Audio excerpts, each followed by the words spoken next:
I've been doing a lot of thinking lately, and I wanted to talk about something that I've kind of been stuck on. And it all comes down to the labels that we use when we're talking about ourselves as teachers.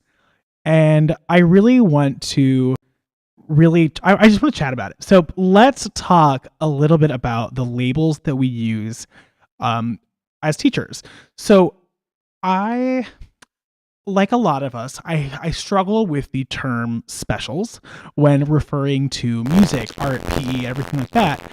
But the more I've really thought about it, I've really kind of come to the goal of wanting to be a specialist. And when I think about specialist, I think about it like medicine. We have generalists that are really good at what they do, but they don't necessarily have a specialty, or maybe their specialty is a little bit broader. But when we're thinking about being a specialist, that is really when we are taking it one step further and diving in to one specific specialty. So my undergrad is in music education, and I have a Ohio teaching license for grades pre-K through 12th grade music. So that's general music, band, choir, orchestra, all the things. Technically, I am legally allowed to teach any of those courses. But I've recently come to understand and kind of absorb the fact that I don't want to be a music teacher necessarily. I want to be a specialist.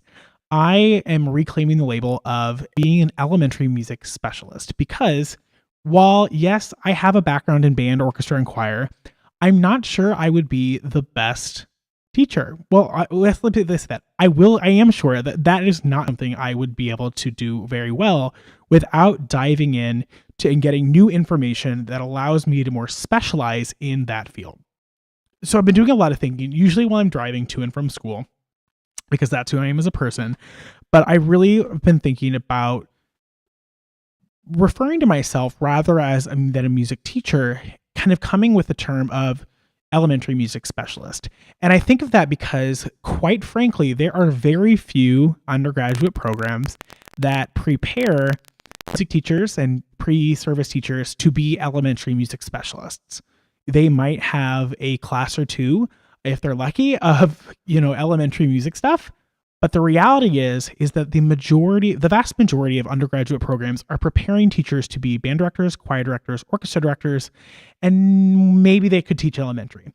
And I think that's one of the things that really doesn't sit well with me because, again, I get it. I get the logistical points of fitting a 4-year degree in 4 years and trying to fit all the music stuff in it. I also understand the marketability of having a pre-K through 12th grade music certificate or teaching license.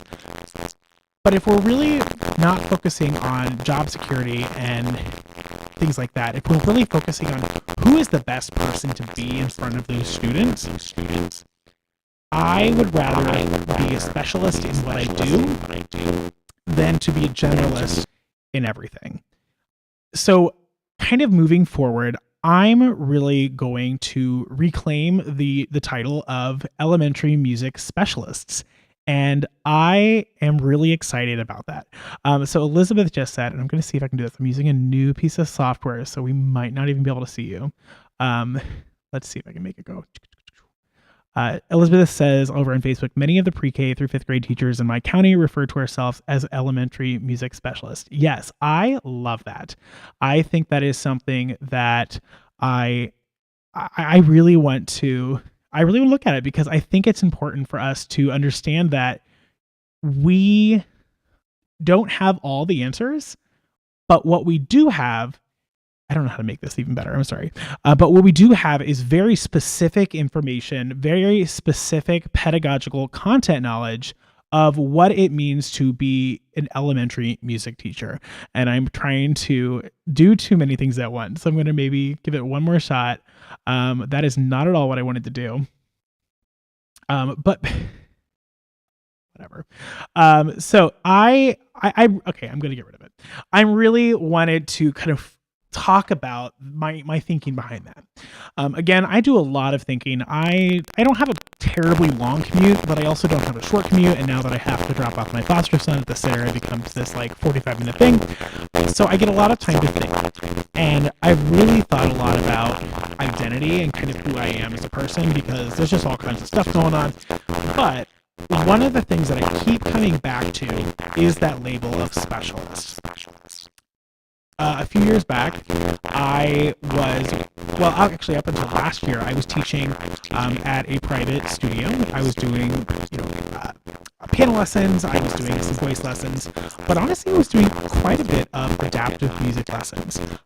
So I felt really strongly about, and that's something that I instantly fell in love with when I left undergrad, using that term adaptive music specialist, because I felt like I had done so much work looking into the research, looking into, what are some of the best pedagogical practices, that I'd earned that right. And I do think that I think that we should use those labels of specialist when we are working in an area of our specialty.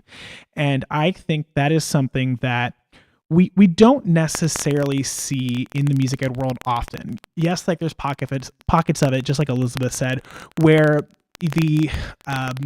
where people refer to themselves as specialists. But one thing that kind of got me thinking about it is we've been doing a lot of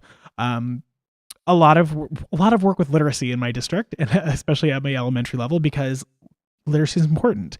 But I think that it's really important for us. Let me take a step back.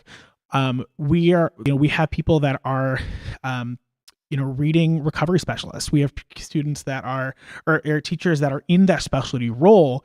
That I do claim the role of a teacher, but I think it's also important for us to claim that label of specialist when we have been able to, because I think when we take that label back, it allows us the understanding of, hey, I'm going to be in my zone. I'm going to get PD on this. I'm going to further my craft in this specialty. I might leave this specialty and eventually go to something else, but I might not. And while I'm here, I'm going to make the best of this specialty. Elizabeth over on Facebook says, I absolutely agree on reclaiming the term specialist, because if we're researching and honoring our craft, then it fits. My spouse is a band director, and he says on the daily that he could never do what I do. Yes, and I would be an awful band director. I say that all the time as well. I said, yes, I could teach it. Kat wants to say hi. I totally could teach it, but I shouldn't. That is not my zone of genius. That is not my specialty. So I wanted to chat a little bit about this because I think it's important for us to be aware of the terminology we're using when we're describing ourselves. I think we focus a lot on making sure that we are using appropriate terminology when we're talking about students and different populations in our schools and things like that. But I think it's also important for us to realize that the language that we use to describe ourselves impacts a lot of things too. So I'm really curious, what is your opinion on using the label of specialist? I think this is something I'm really going to lean heavily into, because like I said in this entire live, I think that it's something that's going to really allow myself to stick in, kind of put my flag in the ground and say, I am an elementary music specialist.